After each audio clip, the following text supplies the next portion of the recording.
Good afternoon, everybody. Welcome to another episode of the Prepare to Repair Show.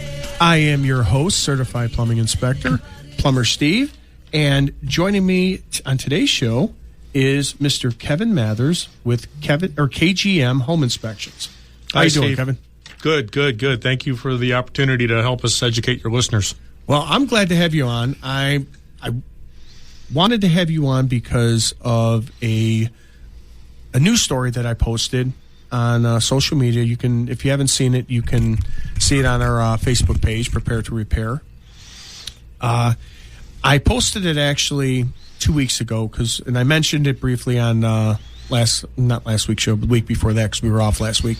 And I hope you had a great 4th of July. I did. Okay, happy and safe. Oh, yes, relatively uneventful and calm, so that was nice. That's good. Yeah, so was ours. It was fun. We were talking about we'll get into that little show here. Have you ever been to or heard of Ferguson Supply?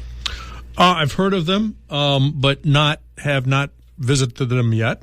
If you get a chance, check them out. Because our show, Prepare to Repair, is brought to you by Ferguson Supply Kitchen, Bath, and Lighting Showroom, located at 7950 West 185th Street in Tinley Park. Whether you are doing a minor facelift or a full kitchen and bath remodel, Ferguson has you covered. They're an awesome place. I've had them gentlemen in here. They have been fantastic for the show and sponsored a number of product giveaways that really kind of opened up the eyes to a lot of listeners on some of the products that we have out there. So it's really cool. Well, ironically, it's a pretty good timing because as we speak today, our kitchen is getting a full demo. Oh, okay. Right now, and we are going to be looking for some kitchen fixtures. So. Okay. Go head on over to Ferguson. Go see Mac over in the showroom. Okay, and his crew will definitely be able to get you settled or get you set in the right direction. Great. And the one thing, like I said, when I posted that, it kind of got me frustrated. This poor woman, she bought this house. She got tired of renting, and she was. The housing was the housing prices were going up. She wanted to get in before the houses, climbed too high. So she winds up, she buys this house, and she did everything she was supposed to do. Had a realtor, had a home inspector, and come to find out, there were issues, and she had to, she had 30 days to point out any issues and get repairs done. She made a list of the large and small items that needed attention, and within that time frame. And she basically got blown off by him. Now, I guess the question, it goes to you as a home inspector. And to give you guys a brief synopsis of who Kevin is, he's a licensed home inspector in Illinois, Indiana. He is a American Home Inspector Training certified inspector. He's an NDRA certified deck inspector. He's an FLIR and ITC certified thermal imaging, background check verified. Your master inspector. I mean, your pedigree just continues. Wow. I mean, you've been doing this a while. I'll be starting. Well, this is my 10th year, starting my 11th year next year. So yeah, been doing this a while, and an education.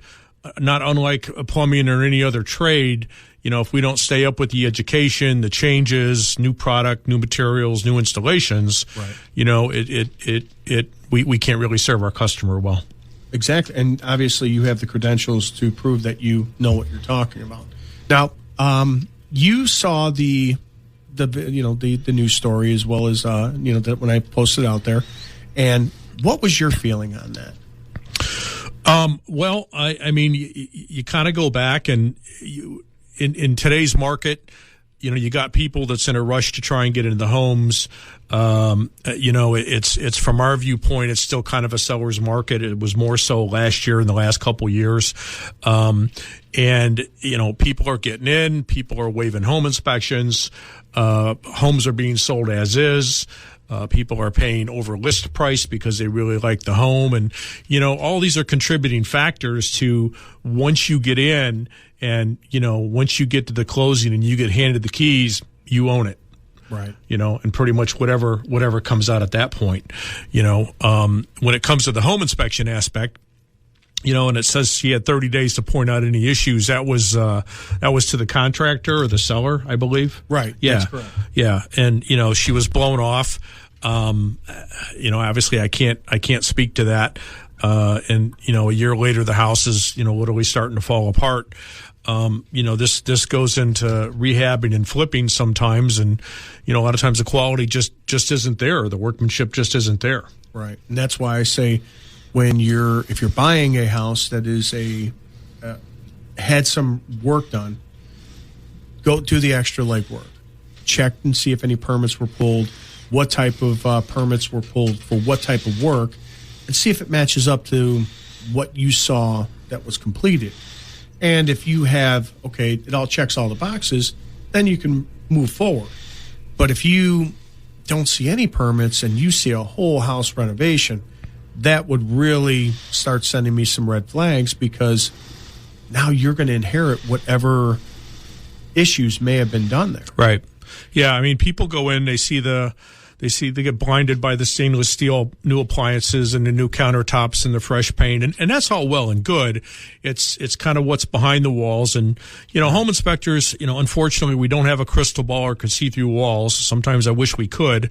All we can do is really take the visual aspect of it and look for any red flags that we see or something that might crop up. And, at that point, we'll make recommendations for that licensed or qualified contractor to follow up on, to kind of start peeling back some more of the layers there, or even refer back to the seller or the contractor and ask questions. It's always good for our clients. I always encourage them, ask questions. Don't take anything for granted. Vet everyone that is going to be on your team, from the attorney to the home inspector, right, to the agent, to anyone that you incorporate, because this is typically one of the biggest purchases you're ever going to make. That's correct. And now I'm gonna really rain on somebody's parade here, but I tend to do that. But you get somebody who doesn't know, they're a first-time home buyer. So they get themselves a realtor. And this is with anything out there. There's bad plumbers. There's bad contractors. There's bad realtors, home inspectors, yep, doctors, lawyers, all across the board. Yep. There's good and bad in everything. Yep. So you get first-time home buyer. They got themselves I've got a realtor. And you get a good one, the good one's looking out for you. Yes. Say you get one that's not so good. All right, well, and usually I've got a guy. I've got a home inspector that'll help you. And the home inspector maybe shares the same views as the realtor that's not so good. So now you got both of these people trying to sell a house and not necessarily looking out for your best interest. And they're just pushing it and going through the motions. Because a lot of times, a realtor is not going to grab somebody or be working with a home inspector that is going to kill their deals. If you're right, saying, if you're basically giving a lot of negatives, you're not making any money with them. So that is the potential. Now, I'm not saying it's happening all over, but I'm just saying in this particular case, I don't know if it happened here. I don't know if it happened here, but I just do know this with a lot of homes, there's warning signs. The devil's in the details. I can walk into a house. I'm a plumber by trade. I mean, I could walk in a house and I can tell if it's a rehab. Right. I could just tell. There's just certain little things in there. There's certain little details that I could see. This is a rehab, right? Oh, yeah, it was just done. And you could tell little things. And you could tell which ones are really good and which ones where they may have cut some corners. And a good home inspector, like yourself, you can see that too. Sure. And you would point it out. Yes. And that would, whether or not it made you friends, you wouldn't care. It's going. I only work for one person, and that's the person that's hired me, the client, the buyer, the person that's on my inspection agreement. The way I look at it is we're kind of their first line of defense in the process. Right. I got the privilege of working with some great agents who really care about their clients. Even if I get the phone call and the agent gave me 3 choices and I want to give you a call, that's great because it's going to give me a chance to really kind of explain to them and shine on them. I mean, there's been times where I've spent 20 to 30 minutes on a simple phone call just talking to the client before they've even considered hiring me. They need to understand what the process is. Here's what I do. Here's what I don't do. Here's the expectation. Mm-hmm. I want you at the inspection. I want you there to ask me questions. It's so important that clients and buyers, whenever possible, and it's not always possible in today's busy world, but, we like them at the inspection whenever possible, just so that we can show them what we see, explain to them, make recommendations, and things of that nature. Well, I think it's great that there's realtors out there that will give, okay, I've got 3 people that I use, Mm-hmm. You give them a try, or you can, if you have somebody else that choose, that's great too. That is, I think, a really good way of doing it. Yes. And again, I'm going to preface, I'm not saying all realtors do, have their own people and all their thing. They are a great resource. Realtors can be a great resource of just a number of people that they use. They could be a great resource at their disposal. Right. But again, there's good and bad in everything. You just want to make sure you got the right people. Right. And that's with anything. You have a bad contractor that has a whole, slew of people that they work with, and mm-hmm. they're just not really all that great. So you just have to be very selective on who you're getting and make sure that they're looking out for your best interests. And because oftentimes if it works out well, you're happy. Yeah. If it doesn't, then in the end, you've got this house that whatever you're going to do with. Right. You've got this remodel that is, it's bad. Right. And you're stuck with it. So in the end, it's you. Yeah. And that's the one thing I always tell people. It's you need to look out for you. You need to do your due diligence. You need to do your homework, because in the end, they're trying to get the money out of you, and you have to live with it. So the key word is you. Yeah. So yeah. Always vet, anybody that you bring into your circle as part of your team, and even home inspectors. Home inspection it's a licensing trade in the state of Illinois. We're bound by a set of standards of practice that we are required to follow, which you can simply look up and see. You can even go to the IDFPR website and on any licensing trade and see if that inspector has a current license, or has there been any grievances or complaints filed against them? Have they been fined? This is all public knowledge, as well. So it's always good to, again, do the research. Now, I'm buying a house, and my realtor gives me, say 4 names. I come across your name, and I want to check you out. What should I be looking for?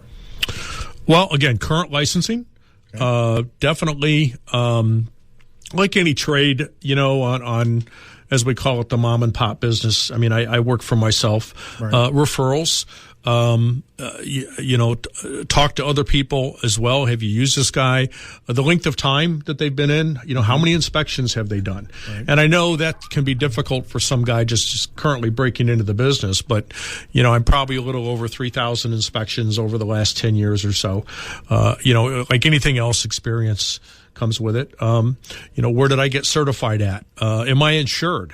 State of Illinois now does require for licensing $100,000 general liability for licensing it, and that just recently came into play as well. But we still should be carrying general liability and errors and admissions insurance as well. So these are the type of things. Ask them. Have you done this type of home before? I've done everything from the I think the oldest home I ever did was built in 1867 to, brand new construction. Have they done old homes, because they carry a whole different kind of characteristic than your typical home that was built in the 80s or 90s or early 2000s. Yeah, and also a lot of these hazards that you need to know about as well. Yeah. Doesn't make it a bad thing, just something you need to know. Yeah. And that's pretty much what your job is. Right. Your job isn't to be, Johnny Raincloud, but your job is basically to say, this is the house. Mm-hmm.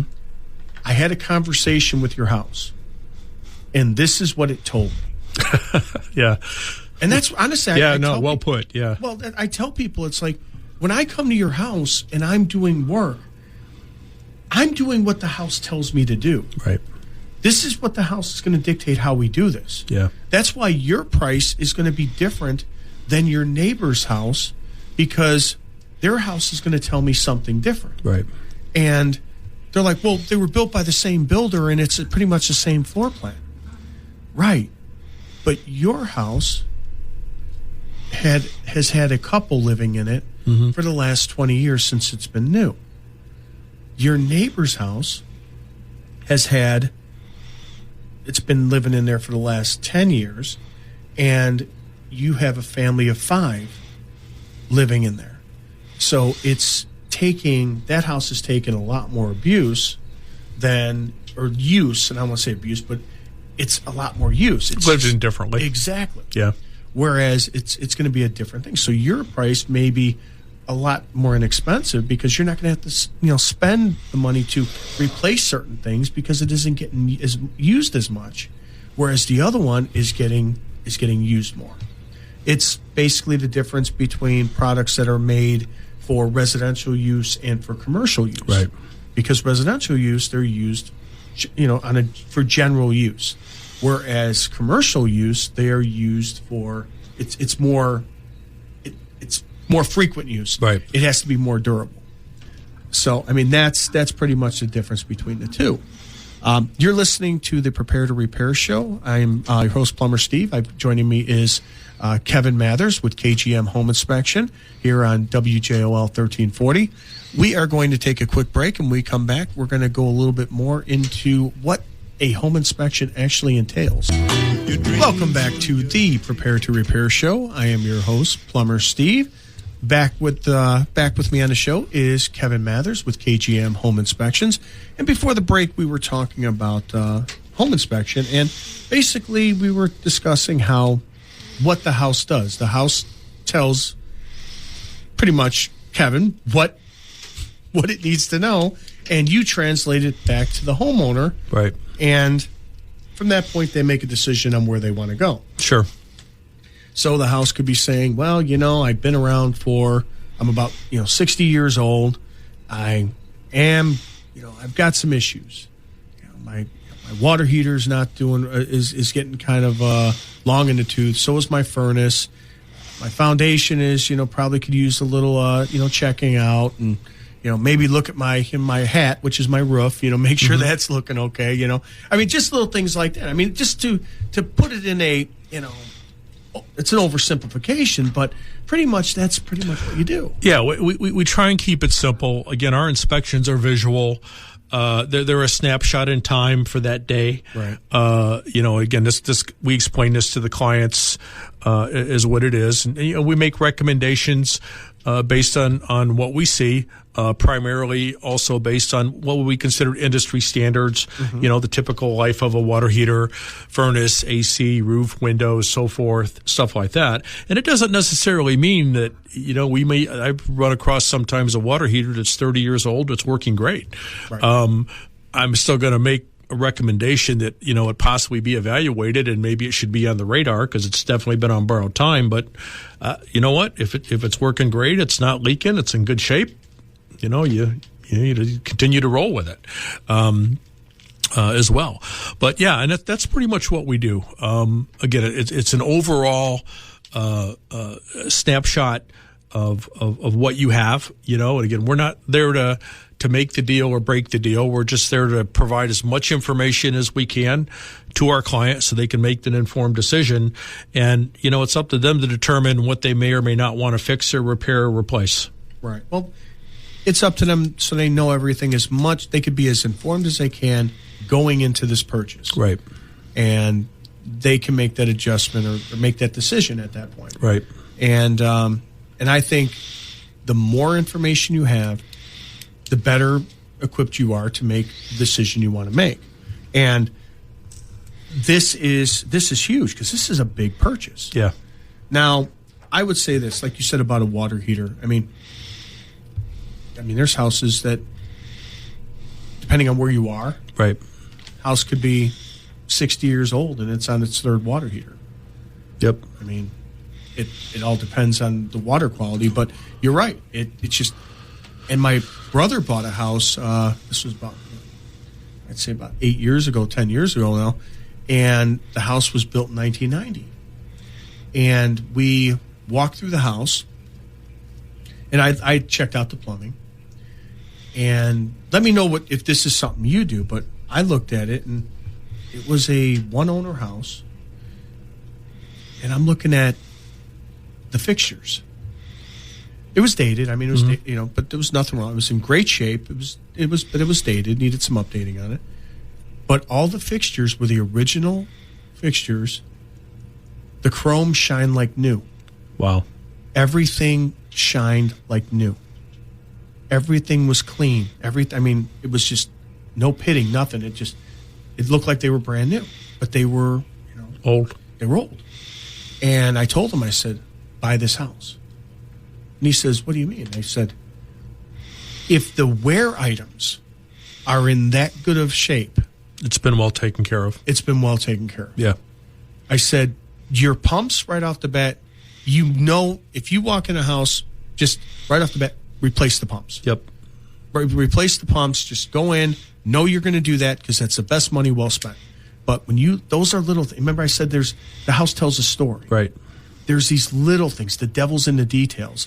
And it was something like that. And he has been in that house and he's had just to replace pumps. Yeah. And it's been very good to him, very solid for him. So I think that, having that eye to be able to see certain things, and, I'm sure that's something when you're looking at it, you're looking at those, the evidence. Yeah, wear and tear, it's the little things. And often it's usually not necessarily the product.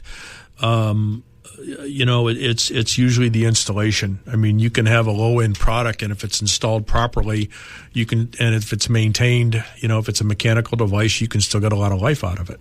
Oh, yeah. It's usually installation and then maintenance after that.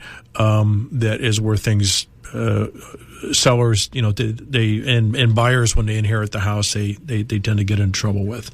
It's like when I go in and I can see where somebody had taken a marker and on a very old furnace, it was spotlessly clean, probably not really efficient, but it worked well. And they had taken and literally written every date they changed the filter on the side of the furnace, with a Sharpie. I mean, that it just kind of not necessarily means that it was exactly followed, but not too many people take it to that extent, so that tells you that there's been some maintenance around.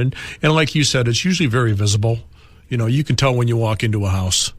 Well, maintenance is the key. Maintenance is the key for the long-term durability of anything that you have. Yep. Car, house, humans. Yep. Yeah. You need to take care of it. Yeah. And I like this one. You'll probably have run into this one, where I walked into a house and the water heater was bad. And I said, well, the water heater's 25 years old. I said, it's not bad. I mean, got 25 years out of a water heater. Yeah. Well, I've only been living here 3. I only got 3 years. I'm like, you're looking at the wrong end of that. You're not getting. The fact of the matter remains is that you just bought this house. You've been in here a couple of years. That you will get a long life out of your products here. Right. That's a good sign. Yeah. I didn't get it. I could see their frustration, but it was just kind of funny. But it's just, when you have to do certain things, because they're not, these things are generally not cheap. That's why you want to get as much information when you get walking through the door. Right. But walk me through. I mean, I know it's extensive with your inspections, but walk me through some of the things that you really highlight when you're getting an inspection. So if I'm a homeowner and I'm looking to buy, and I want to, I'm going to get a home inspector. what are you looking for? Well, I mean, we always want to look at the big ticket items. Again, the mechanicals, furnace, AC, roof, windows.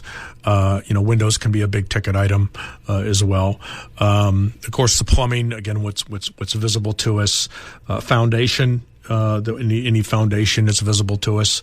We don't always have that luxury sometimes of being able to see foundation because it's a finished basement or the grade is all the way up on it. So, big ticket items definitely. Garages, garage doors. Garage doors are actually very expensive, and it is the single largest moving piece of equipment you have in your home. And it's also a huge safety issue, potentially. Really? Yeah. Yeah. Okay. So a lot of people, garage doors, sump pumps is another one. Again, I'm sure you've been down that road. We definitely get into sump pump pits, and we try and test sump pumps, not the ejector pumps or the sewage pumps for obvious reasons, because those are sealed as they should be. Right.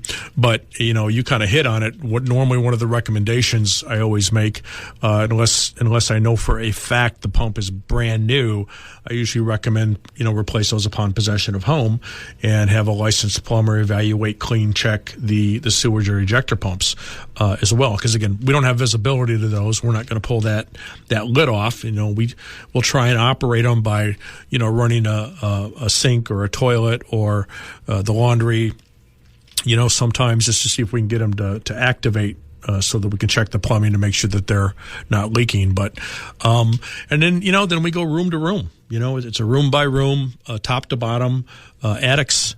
We definitely try and get into attics as long as we have a safe and reasonable access. Okay. Attics and crawl spaces. That's kind of where the secrets are, as we say. Right. Crawl spaces, again, we get into crawl spaces as long as it's a safe and reasonable access for us. And sometimes, it doesn't necessarily mean it's a great environment, but if it's accessible, we have very specific PPE or personal protective equipment that we go in with masks and stuff like this, because in a lot of places that's where plumbing is, that's where some electrical, HVAC, things of this nature, and especially your older ranch homes. Usually that's where a lot of issues tend to come out of, is in crawl spaces. And then getting into attics, we look for proper ventilation, insulation, more electrical, not so much plumbing, in attics. But I don't know how many times on a regular basis, we find the bathrooms venting right into the attic instead of venting to the exterior. Well, now you're just blowing hot, warm, moist air into an area that's probably already not ventilated. Right. Oh, the attic or the attic. Bathroom thing. Yeah. So you're just creating a perfect place for mold. Oh, absolutely. At that point. So that's a pretty regular find for us as well. Now, when you're in the crawl space and in the attic, do you look for any kind of structural issues? Absolutely. Okay. Yeah, we look for the structural things. Again, it's what's visible to us. We're not structural engineers or structural contractors, but, we look for any red flags or anything that's obviously visible to us, any shifting, settling of joists, columns, support timbers, rafters, trusses. So we're kind of putting an eyeball on just about anything that's visible to us. We're trying to put an eyeball on, and then making recommendations at that point on what we see. A lot of times in crawl spaces, not so much attics, but we'll find where there's been some handyman repairs or some supports put in there, and it doesn't necessarily mean it wasn't done correctly, but there's a reason now why are they boosting up one whole side of the house. So, at that point, we'll still recommend usually a further evaluation just to double check. A good home inspector should never be afraid to, recommend that licensed plumber, that licensed electrician, to go in and put a second set of eyes on it, because, we're not at that level. I'm not at your level. I'm not at a licensed electrician's level, but we do have the training where we can look in and we can see things that are definitely going to generate that question mark. And it's like, all right, we want another set of eyes on it. Well, yeah, so you're basically going in to look at everything and say, okay, again, the house tells me this requires more an extensive examination. More invasive, usually. Exactly. Yeah. So, and there's nothing wrong with that. No. And I think that's what, and I'm glad that you came on the show, I think that's what people need to understand when they get a home inspector, that you're there to tell them and tell you what the house is telling you. And the house is saying that we need a little bit more investigation, if Sure. you will, into certain matters that are here if you're going to buy the house. Right. And also, too, is with a home inspection, you're not necessarily always doing that as a buyer. There's Right. also some sellers that are getting a pre-inspection Right. before they sell, correct? Yeah, sellers, more and more sellers are starting to get an inspection. And often a lot of the agents that's been out there for a while, a lot of them actually recommend it. Get the home inspected. That'll give us a to-do list. You know, Right. it'll kind of, that way then agents can kind of help walk them through. It's like, okay, these are some things that, you definitely want to get repaired because it's going to crop up, or at least you're going to know about it. And, what I'll tell you is the majority of homeowners don't really know what they have in their home. And I don't mean that in a negative way, because when we go in and we come out, it's like, I didn't know that. There's been times I've gone into a home, I've asked, where the attic is, and they said, oh, the hatch is right there. I haven't been up there in 30 years. Oh, wow. Oh, okay. So, these aren't areas that your typical homeowner, they don't get in their crawl spaces. They don't get in their attics. The contractor may get up there, but they're not going to come down and necessarily, they're going to go up there, do what they have to do, and then get out. As well, in a lot of cases, or they may not even know, they're not going to know what they're going to see, how we would see it. Right. As well. Sellers, it kind of really puts them in a much better position. And even people recently that have been in the home, like you said, 10, 15, 20, 30 years, we've been going in and doing home inspections. They just want to know what they have. Right. Right. They just want to know what they have. Well, I want to continue talking about this. You're listening to the Prepare to Repair show. I am your host, Plumber Steve. Joining me is Kevin Mathers with KGM Home Inspections right here on WJOL 1340. We're going to take a quick break, and we'll be back. When we get back, we're going to continue talking about the homeowner or the seller getting a home inspection prior to sale. Welcome back to the Prepare to Repair show. I am your host, Plumber Steve. Back with me is Kevin Mathers with KGM Home Inspections. And before the break, we were discussing the other end, sellers getting a home inspection prior to sale. And I think that's a pretty good move because then they get an idea of what they need to do or what a potential buyer's inspector might see. And this way they can get all this work done. So then most of it's done. They can move the sale right along and, get a quick close. Yeah, it does tend to make the transaction a lot smoother. And it's not that the buyer coming in is going to not get an inspection, and they should. And he's probably still going to find some things from there, but there shouldn't be any big surprises, right? At the last minute. And this gives the seller, puts them a little more control of what they may or may not want to do, or they can, at that point, let's say they've got a 35-year-old furnace and, of course, that's something that would probably crop up on the inspection. And it was like, yes, we know we have an old furnace and we've already kind of adjusted our price for that. So, don't come back and ask me for a new furnace, as well. So it can kind of give them a little bit of, I won't say bargaining power, but again, it can make the whole transaction go a little bit smoother as well. With that. And again, we have people getting inspections. It's been in their home 20, 30, 40 years, and they just want to know what they have. They're not buying or selling. It's like, I want to know what I have and what should I fix, and do I have any safety issues here as well? So a lot of times it's just pure information for them. Well, what's good about it is if you're a seller and you're doing it before you sell, and I mean, if I'm looking at it from a buyer standpoint, it's like, okay, this had 2 inspections done. Yeah. Not a bad thing having 2 sets of eyes on it, right? No, not at all. Can't lose. I mean, so that's really, that's a win-win, I think. It can be, yeah, definitely. Yep. I mean, if you get good people on it, but I mean, it's what one doesn't catch, the other one will. Right. Theoretically. But I would say, let me ask you this. What would be the worst thing that you come across, that you saw? I get asked that question. What's kind of the worst thing that you've ever seen? So, it's I will tell you the kind of the creepiest thing that I've ever found. I was doing an inspection in a home, and it was and I've done a couple what would be considered legitimate hoarder homes as well. Okay. That people, contractors have picked up either auction or whatever the case may be. And I was made aware of the fact that, yes, you're coming in, and not like just a cluttered home, but a hoarder home. Mm-hmm. And of course, you go in those, you don't walk through the front door like you normally would. You're in full Tyvek suit, mask, goggles, gloves, the whole. I mean, you have to go in as if you're, going into something really bad. In most cases, you are. And I'd done the rest of the home and saw what I could see. And my client, realized it was going to be pretty much a full gut rehab anyway. He just kind of wanted to just tell me what you can see, So he understood that.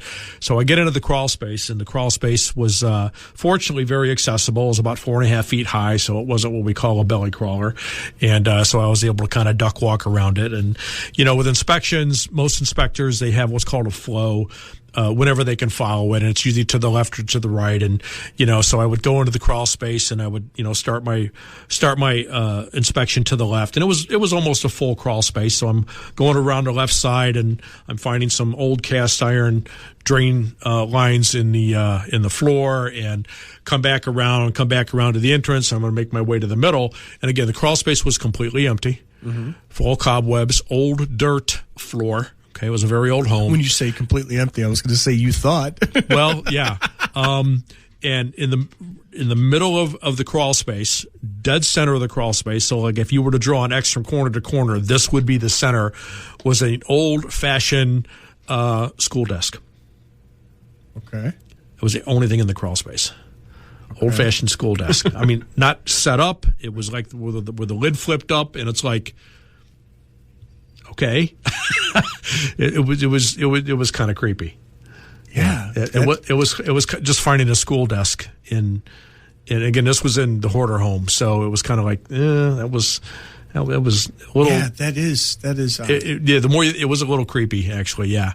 So and no, I didn't go open the desk. I was just going to leave well enough alone. Made my notations and we moved on.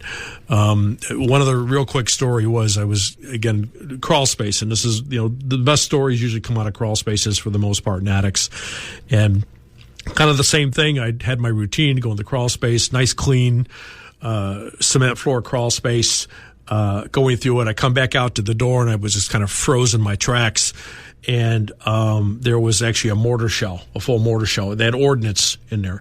And it's like, in today's times, I had no idea. It's like, okay, was it a souvenir or is it live or whatever the case may be. Right. And so I'd gotten out, and, the agent was there. I said, you've got a mortar shell in there. And I said, I mean, it's the whole shell. It's complete. Right. I said, I don't know about it. All I know is there's ordnance down there, and it's so. She had called the other agent, and they contacted the sellers, and their response was, "Oh, that's where Grandpa's souvenir went. We were trying to find that." It's like, well, okay, yeah. You kind of gave the home inspector a little bit of a scare there. So. Wow. But yeah, in environmental issues, we run across those things as well. Everything from.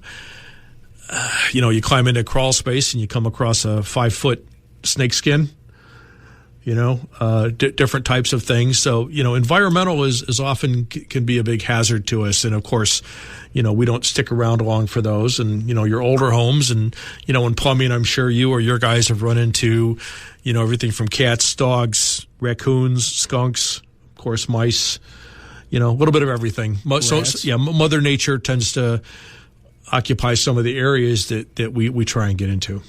Or when you're down there in a crawl space and you're like, you shine a light and all of a sudden it looks like the whole floor is moving. Yes. And it's all ants. Yes. I haven't seen that, but yes, similar to that. Or you're in the crawl space and somebody upstairs flushes the toilet. You hear the water running, but it's not through the pipe. Yeah, that's no good. No. And unfortunately, you don't know these things until you actually get in there. So, again, another environmental hazard. We take our pictures and get out. I mean, we're not going to put ourselves at risk in some kind of a toxic environment or something where somebody already may be occupying it with 4 legs and fur. So, and here's another thing, though, realistically, is when you have any kind of water leakage, or even let's just take that back. Even if you notice any kind of bugs or mice or anything. Usually there's water nearby. Yeah. So that's they have a water source. Right. So that is usually, a telltale sign that you might have some sort of water issue, because that's where they're at. If it's dry, usually not saying you don't, but usually you'll see your basic, which is your cobwebs, your spiders, things like that. But when you start seeing the heavier infestation of ants and things like that, when I say the floor moved, they had a broken sewer. So it was all over there. So, that is it is a guide to that. So, or it could be. You know what to look for on all these things as well. So, now how long we're going to, as we running out, told you it takes a long time. It goes by quick, Yep. I wanted to ask you, how long should a home inspection take? Typical home inspection on an average, home, anywhere from 2 to 3 hours on average. Could take longer. It just really depends on what we get into. Home inspectors should never feel that he's rushed through the home inspection. I always prepare my clients and, let the agent know based on the size of the home, approximately this how much time I'm going to take. And unfortunately, sometimes sellers have not been necessarily updated. And I've, gone into some homes and it's like, you're going to only be here half an hour, right? It's like, you got 3,000 square foot of home here with 2 sets of mechanicals. I'm probably going to be here 2.5, 3 hours. Right. So, sometimes there's just been some miscommunication from that. Or I'll often hear, the last home inspection I had, the guy was only here for 30 minutes. So I said, well, I work a little bit differently, basically. Typical inspection report, 30 to 50 pages. With a lot of pictures, videos, right. Again, we want to provide as much detailed but yet simple information. There's always going to be technical jargon that we have to put in the report, but, we want to make sure our client reads the reports and understands what they have, and again, I always do a follow-up within 24 hours, make sure that they got the report, B, do they have any questions at that point in time, and to continue to follow up. I always offer my services. If you run across something later down the road you got a question about, please feel free to use me as a resource. Right. And you don't want to rush through this. No, never. You take your time. There is too much money at stake in this purchase because you can't go back. Right. No. Once you own it, you own it. Yeah. That's the thing that people, again, with people waiving or wanting waive an inspection, no. That's it's still being done. Homes waived an inspection, and if you should waive the inspection because that's part of the cost, or the home is it's being sold as is, so it doesn't matter what you find. Well, it does matter what I find. If I run across a potential structural issue or foundation issue or major electrical or plumbing, you could be walking in anywhere from $5,000 to $20,000, $30,000 worth of repairs on top of what you overpaid or paid over the listing price. So, we tell that if you waive the inspection, once you close, at least still get another inspection so you know what you have. That way, then at least you won't get hit with surprises. Right, and it gives you the opportunity to say no. Yeah. To walk away, because you're buying it off of what you think you know. Right. And having a second pair of eyes never hurts. Right. I couldn't, I don't know why you would, but I see people do it all the time. Yeah. They bypass all of the steps that are out there that are there to protect you. Yeah. It's crazy. I would never waive anything that's going to protect me. If getting a home inspection is going to protect me, I'm going to get one. Yeah. If getting a further assessment as recommended, I'm going to do that. Right. I'm going to do everything that, if it's recommended that these things have to be done and these are going to cost X amount of dollars, right, then I'm going to bring it to the seller. And if they don't want to do it, then I'm going to find another house. And let me ask you this as we close everything out, sure, because we're running out of time. How many people have walked away from houses as a result of your home inspection, would you say? On average. You know what? The reason why I ask is because if people do that and they get a home inspection, they're not obligated to buy. They can walk away. Right. And that's what this is designed to do. So they don't feel entitled that you have to buy it, and you can walk away. This is what it's for. Yeah, I mean, you have the attorney review period, which typically in Illinois is 5 business days. Sometimes it's 7, 10. Investment properties might be a little bit longer. It just really depends on what was negotiated. But, I would probably say anywhere from 2 to 3 out of every 5 I'll get a second call. It's like, yeah, we found another house. I don't always know for sure if it was the inspection. Sometimes it might be lender, might be the seller. Right. There's so many factors that go into that. But there's been times where I've gotten 10 minutes into the inspection, and because of a couple of the major issues, I've talked to the client. It's like, here's what we have, and I'll be like, well, we're done here. Okay. So they should never feel obligated to have to buy anything. They should. When you're spending that kind of money, no. That's how I am. I'm just, that's why you have people. Yeah. You hire people to help look out for you and to do these inspections. Yeah. And you don't have to feel obligated to doing that. So, Kevin, I want to thank you for being on the show. And if people want to reach out to KGM Home Inspections, how do they get in touch with you? Basically the best, my cell number, 815-370-6644, call or text, or email, kmathers12@gmail, or kevin@kgmhomeinspection.com. I'm easily found on social media. Again, not hard to find on there. If you have any questions about anything, feel free to give me a call. I answer. You're not going to get an answering service. You're going to get me. So, thank you for being on the show. Thank you, Steve. Really appreciate the opportunity to help educate your audience. Appreciate it. I want to thank everybody for listening, and please head out to Ferguson Supply for all your kitchen, bath, lighting, and appliance needs. Your dream kitchen or bathroom is as close as Tinley Park.